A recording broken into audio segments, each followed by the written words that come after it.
Eh bien, à présent, nous allons aborder la troisième et dernière partie de notre grand rendez-vous. Après avoir exploré le passé lointain, nous allons maintenant nous tourner vers l'avenir, l'avenir de notre univers. Que deviendra-t-il dans des milliards et des milliards d'années? Aura-t-il un jour une fin? Et si oui, laquelle? Dans 1 milliard d'années environ, tout va changer. Oui, car à cette époque, notre étoile aura dépassé la moitié de sa vie. Et comme toutes les étoiles, eh bien, elle finira un jour par s'éteindre. Alors, Igor, la période que je propose d'explorer maintenant, c'est tout simplement celle-ci, de 1 à 5 milliards d'années dans notre avenir. Regardez, dans 1 milliard d'années environ, le Soleil aura brûlé une bonne partie de ses réserves d'hydrogène. Résultat, il sera beaucoup plus léger et moins dense qu'aujourd'hui. Par conséquent, il va se dilater et sur Terre, la température moyenne va doubler, passant de 20 à 40 degrés. La végétation et les animaux les plus fragiles vont peu à peu disparaître. 1 milliard d'années plus tard encore, l'homme est menacé à son tour. La température moyenne sur Terre est de 70 degrés. Une solution pour l'être humain, quitter la Terre. Pourquoi pas vers Mars, qui jouira d'un climat agréable pour quelques centaines de millénaires, un climat comparable à celui que nous connaissons sur Terre aujourd'hui. Autre possibilité, des villes de l'espace, comme par exemple celles imaginées par le physicien Ryan O'Neill, de gigantesques sphères habitables qui pourront chacune abriter plusieurs millions d'êtres vivants. Nous sommes ici dans l'univers de la science-fiction, mais dans quelques milliards d'années, rien n'est impossible. Pendant ce temps-là, sur notre planète, nous aurons laissé la place à des insectes géants, sortes de scorpions, de libellules ou d'araignées gigantesques, les mêmes que ceux qui existaient à la préhistoire, avant les dinosaures, lorsque la Terre était également très chaude. Mais la course des millénaires continuera, inexorable. Dans 3 milliards d'années, se produira un phénomène inouï et totalement inévitable. Notre galaxie, la Voie lactée, entrera en collision avec la galaxie voisine, Andromède. En effet, au cours de l'expansion de l'univers, sa trajectoire va croiser la nôtre. Des étoiles nouvelles naîtront alors du brassage des gaz interstellaires, rendant les nuits incroyablement plus claires qu'aujourd'hui. 4 milliards d'années dans l'avenir, la Terre sera devenue un enfer totalement inhabitable, plusieurs milliers de degrés.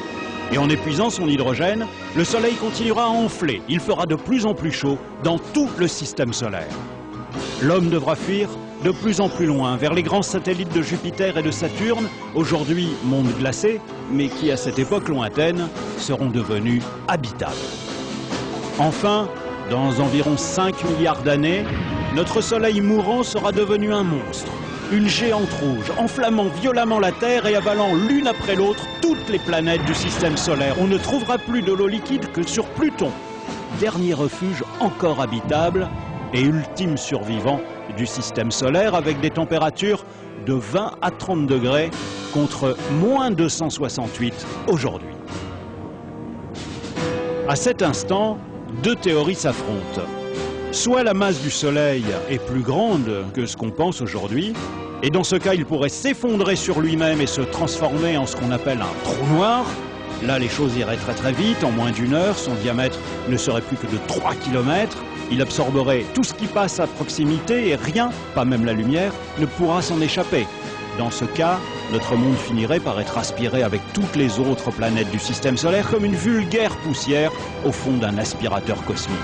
En revanche, s'il n'est pas assez lourd pour former un trou noir, alors il s'éteindra lentement et deviendra une étoile à l'agonie, appelée naine blanche, dont l'éclat se ternira de plus en plus jusqu'à devenir un corps sans vie, une étoile morte, inerte, qu'on appelle naine noire.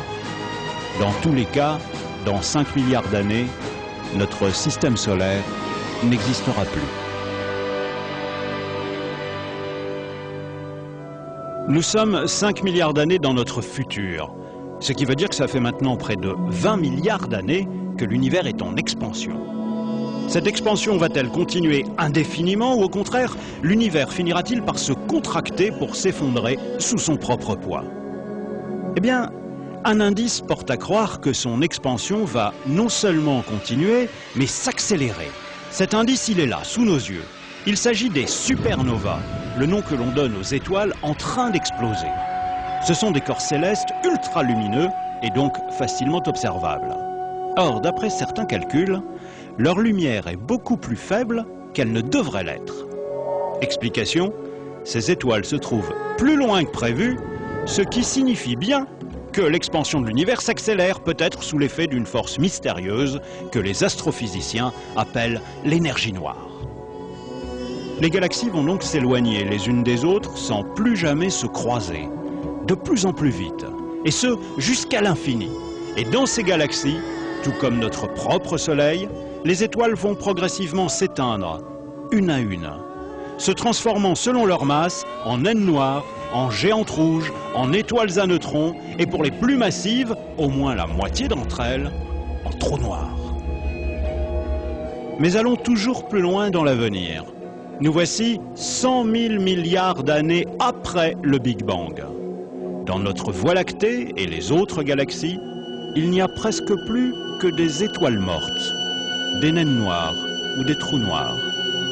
Fin de l'histoire? Pas vraiment. Rien ne finit jamais pour toujours. Une seconde chance est parfois accordée aux fantômes des étoiles. 1 million de milliards d'années après le Big Bang. Parfois, deux étoiles défuntes, attirées l'une vers l'autre, sont en collision pour en former une nouvelle qui, elle, s'allume. Certes, sa lumière est faible. Mais dans ce futur lointain, on peut espérer compter entre 10 et 100 étoiles par galaxie moribonde. Rien de bien remarquable, sauf, exceptionnellement, l'explosion d'une supernova qui déchire les ténèbres de son intense lumière. Mais une fois dépassé cet embrasement des tout derniers soleils de l'univers, celui-ci se mettra à refroidir inexorablement, jusqu'au froid absolu, moins 273 degrés. Alors, la matière à son tour commencera à se désagréger. Pourquoi? Parce que les atomes eux-mêmes ne sont pas éternels.